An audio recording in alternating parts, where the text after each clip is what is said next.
ಪಾವ್ ಭಾಜಿ. ಇವತ್ತು ನಾನು Mumbai street food pav bhaji ಮಾಡ್ತಾಯಿದ್ದೀನಿ.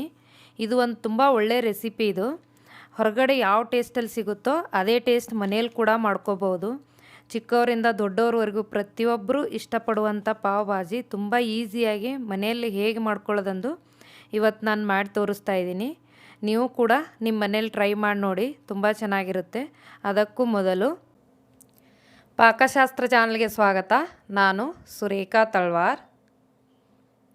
ಡ್ರೈ ರೋಸ್ಟ್ ಮಾಡಲು ಬೇಕಾಗುವ ಸಾಮಗ್ರಿಗಳು: ಅರಿಶಿಣ ಪುಡಿ 2 ಟೀ ಸ್ಪೂನ್ ತೊಗೊಂಡಿದ್ದೀನಿ, ಆಮ್ಚೂರ್ ಪೌಡ್ರ್ 2 ಟೀ ಸ್ಪೂನ್ ತೊಗೊಂಡಿದ್ದೀನಿ, ಅಚ್ಚ ಖಾರದ ಪುಡಿ 1.5 ಟೇಬಲ್ ಸ್ಪೂನ್ ತೊಗೊಂಡಿದ್ದೀನಿ, ಜೀರಿಗೆ 2 ಟೀ ಸ್ಪೂನ್ ತೊಗೊಂಡಿದ್ದೀನಿ, ಮೆಣಸುಕಾಳು 1 ಟೀ ಸ್ಪೂನ್ ತೊಗೊಂಡಿದ್ದೀನಿ, ಧನಿಯಾ ಕಾಳು 2 ಟೇಬಲ್ ಸ್ಪೂನ್ ತೊಗೊಂಡಿದ್ದೀನಿ, ಮಸಾಲದ ಏಲಕ್ಕಿ 1 ತೊಗೊಂಡಿದ್ದೀನಿ, ಏಲಕ್ಕಿ 2 ತೊಗೊಂಡಿದ್ದೀನಿ, ಚಕ್ಕೆ 1.5 ಇಂಚಷ್ಟು ತೊಗೊಂಡಿದ್ದೀನಿ, ಸೋಪ್ ಕಾಳು 1 ಟೀ ಸ್ಪೂನ್ ತೊಗೊಂಡಿದ್ದೀನಿ, ಬಿರಿಯಾನಿ ಎಲೆ 1.5 ಅಷ್ಟು ತೊಗೊಂಡಿದ್ದೀನಿ.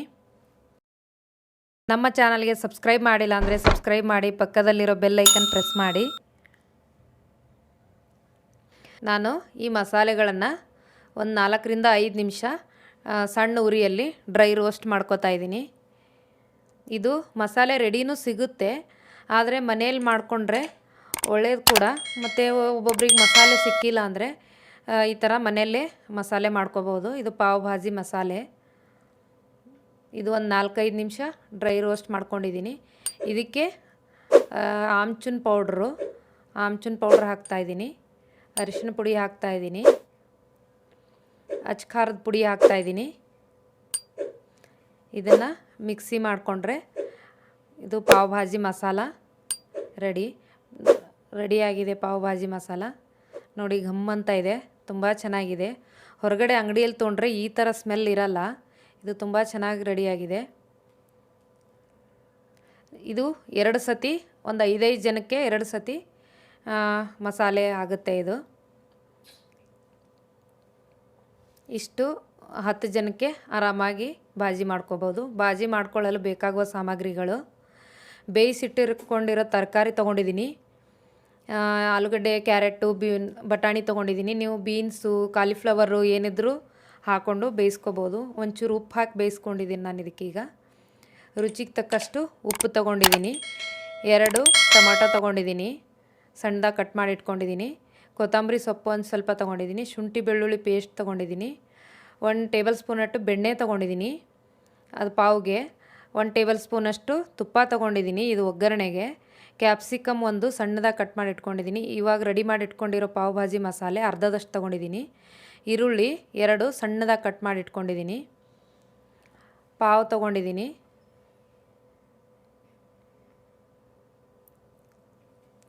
ಈಗ ಇದನ್ನು ಸ್ಮ್ಯಾಶ್ ಮಾಡ್ತಾಯಿದ್ದೀನಿ. ತರಕಾರಿ ಯಾವುದಿದ್ರೂ ಹಾಕ್ಕೊಬೋದು, ತುಂಬ ಚೆನ್ನಾಗಿರುತ್ತೆ. ಯಾವ ತರಕಾರಿ, ನಾನು ಇದು 3 ಇತ್ತು, ಇದನ್ನು ಹಾಕಿದ್ದೀನಿ. ಮನೇಲಿರೋ ತರಕಾರಿನ ಬಳಸ್ಕೊಂಡು ಮಾಡ್ಬೋದು. ಈಗ ಪ್ಯಾನ್ಗೆ ತುಪ್ಪ ಹಾಕೋತಾ ಇದ್ದೀನಿ, 1 ಟೇಬಲ್ ಸ್ಪೂನ್ ತುಪ್ಪ. ಎಣ್ಣೆಯಲ್ಲಿ ಬೇಕಾದರೂ ಮಾಡ್ಕೋಬೋದು, ತುಪ್ಪದಲ್ಲಿ ಟೇಸ್ಟ್ ಚೆನ್ನಾಗಿರುತ್ತೆ, ಹಾಗಾಗಿ ತುಪ್ಪದಲ್ಲಿ ಮಾಡ್ತಾಯಿದ್ದೀನಿ. ಶುಂಠಿ ಬೆಳ್ಳುಳ್ಳಿ ಪೇಸ್ಟ್ ಹಾಕಿದ್ದೀನಿ. ಈಗ ಇದಾದಮೇಲೆ ಈರುಳ್ಳಿ ಹಾಕೋತಾ ಇದ್ದೀನಿ. ಈರುಳ್ಳಿನ ಹಸಿ ವಾಸನೆ ಪೂರ್ತಿ ಹೋಗೋವರೆಗೂ ಹುರ್ಕೋಬೇಕು. ಇದು ನೀರಿನಂಶ ಸ್ವಲ್ಪ ಇರಬಾರ್ದು, ಅಲ್ಲಿವರೆಗೂ ಹುರಿತಾ ಇದ್ದೀನಿ. ಇದಕ್ಕೆ ಸ್ವಲ್ಪ ಉಪ್ಪು ಹಾಕ್ಕೊಂಡು ಹುರಿತಿದ್ದೀನಿ. ಉಪ್ಪು ಹಾಕ್ಕೊಂಡ್ರೆ ನೀರಿನಂಶ ಬೇಗ ಕಡಿಮೆ ಆಗುತ್ತೆ, ಹಾಗಾಗಿ ಉಪ್ಪು ಹಾಕ್ಕೊಂಡು ಹುರ್ಕೋತಾ ಇದ್ದೀನಿ. ಇದು ಈಗ ಆಗಿದೆ. ಇದಕ್ಕೆಲ್ಲ ನಾನು ಕ್ಯಾಪ್ಸಿಕಮ್ಮು, ಟೊಮಾಟೊ ಹಾಕೋತಾ ಇದ್ದೀನಿ. ಇದು ಕೂಡ ಒಂದು 2 ರಿಂದ 3 ನಿಮಿಷ ಈ ಥರ ಮುಚ್ಚಳ ಮುಚ್ಚಿ ಬೇಯಿಸ್ತಾ ಇದ್ದೀನಿ. ಎಷ್ಟು ಚೆನ್ನಾಗಿ ಬೇಯುತ್ತೋ ಅಷ್ಟು ಚೆನ್ನಾಗಿ ಸ್ಮ್ಯಾಶ್ ಮಾಡೋಕ್ಕೆ ಈಸಿ ಆಗುತ್ತೆ. ಈಗ ಇದಾಗಿದೆ. ಇದಕ್ಕೆ ಪಾವ್ ಭಾಜಿ ಮಸಾಲ ಹಾಕ್ತಾಯಿದ್ದೀನಿ.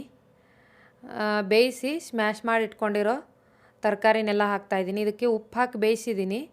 ಉಪ್ಪು ನೋಡಿಕೊಂಡು ಹಾಕೋಬೇಕು, ಹಾಗಾಗಿ ನಾನು ಉಪ್ಪು ಹಾಕ್ತಾಯಿಲ್ಲ. ಈಗ ತರಕಾರಿಗೆ ಆಲ್ರೆಡಿ ಉಪ್ಪು ಹಾಕಿ ಬೇಯಿಸಿರೋದ್ರಿಂದ ಇದು ಚೆನ್ನಾಗಿ ಮಿಕ್ಸ್ ಮಾಡಿ. ಟೇಸ್ಟ್ ತುಂಬ ಚೆನ್ನಾಗಿರುತ್ತೆ ಮನೆಯಲ್ಲೆಲ್ಲ ರೆಡಿ ಮಾಡಿಕೊಂಡ್ರೆ, ಹಾಗಾಗಿ ನಾನು ಮನೆಯಲ್ಲೇ ಮಾಡ್ಕೊಂಡಿದ್ದೀನಿ. ನೀವು ಕೂಡ ಮನೆಯಲ್ಲೇ ಮಾಡ್ಕೊಳ್ಳೋಕೆ ಟ್ರೈ ಮಾಡಿ. ಆಮ್ಚೂರ್ ಪೌಡ್ರ್ ಕೂಡ ನಾನು ಮನೆಯಲ್ಲೇ ಮಾಡ್ಕೊಂಡಿದ್ದೀನಿ. ಇದು ಈಗ ರೆಡಿಯಾಗಿದೆ. ಆಮ್ಚೂರ್ ಪೌಡ್ರು ಮಾವಿನಕಾಯಿನ ಬಿಸಿಲಿಗೆ ಒಣಗಿಸಿ ಮಿಕ್ಸಿಗೆ ಹಾಕ್ಕೊಂಡ್ರೆ ಆಮ್ಚೂರ್ ಪೌಡ್ರ್ ಕೂಡ ರೆಡಿ ಆಗುತ್ತೆ. ಈಗ ಪಾವ್ನ ಹುರ್ಕೋತಾ ಇದ್ದೀನಿ. 1 ಟೇಬಲ್ ಸ್ಪೂನಷ್ಟು ಬೆಣ್ಣೆ ಹಾಕ್ಕೊಂಡು ಇದಕ್ಕೆ ಸ್ವಲ್ಪ ಪಾವ್ ಭಾಜಿ ಮಸಾಲ ಹಾಕಿ ಒಂಚೂರು ಕೊತ್ತಂಬರಿ ಸೊಪ್ಪು ಹಾಕಿ ಪಾವ್ನ ಬಿಸಿ ಮಾಡಿಕೊಂಡ್ರೆ ತುಂಬ ಟೇಸ್ಟ್ ಚೆನ್ನಾಗಿರುತ್ತೆ. ಇದು ಹೀಗೆ ಮಾಡೋದು ನೋಡಿ. ಈ ಥರ ಮಾಡಿದ್ರೆ ಪಾವ್ ಕೂಡ ರೆಡಿಯಾಗಿದೆ ಭಾಜಿ ಜೊತೆ ಸವಿಯಲು. ಇದು ಸಣ್ಣ ಉರಿಯಲ್ಲಿ ಮಾಡ್ಕೊಳ್ಳಿ, ಚೆನ್ನಾಗಿರುತ್ತೆ. ಉರಿ ಜೋರಾಗಿ ಇಟ್ಕೊಂಡು ಮಾಡಿದ್ರೆ ಪಾವು ಹೊತ್ತೋಗ್ಬಿಡುತ್ತೆ. ಹಾಗಾಗಿ ಸಣ್ಣ ಉರಿಯಲ್ಲಿ ಎರಡೂ ಬದಿ ಸ್ವಲ್ಪ ಬೇಯಿಸ್ಕೊಂಡ್ರೆ ಪಾವು ಕೂಡ ರೆಡಿಯಾಗಿದೆ. ತುಂಬ ಚೆನ್ನಾಗಿ ಬಂದಿದೆ. ತುಂಬ ಈಸಿ ಕೂಡ ಮಾಡ್ಕೊಳ್ಳೋದು. ಇಂಥ ಒಳ್ಳೆ ರೆಸಿಪಿನ ನೀವು ಕೂಡ ನಿಮ್ಮ ಮನೇಲಿ ಟ್ರೈ ಮಾಡಿ ನೋಡಿ. ತುಂಬ ಟೈಮ್ ಕಡಿಮೆ ತಗೊಳ್ಳುತ್ತೆ, ಟೈಮ್ ಏನು ಜಾಸ್ತಿ ತಗೊಳ್ಳಲ್ಲ.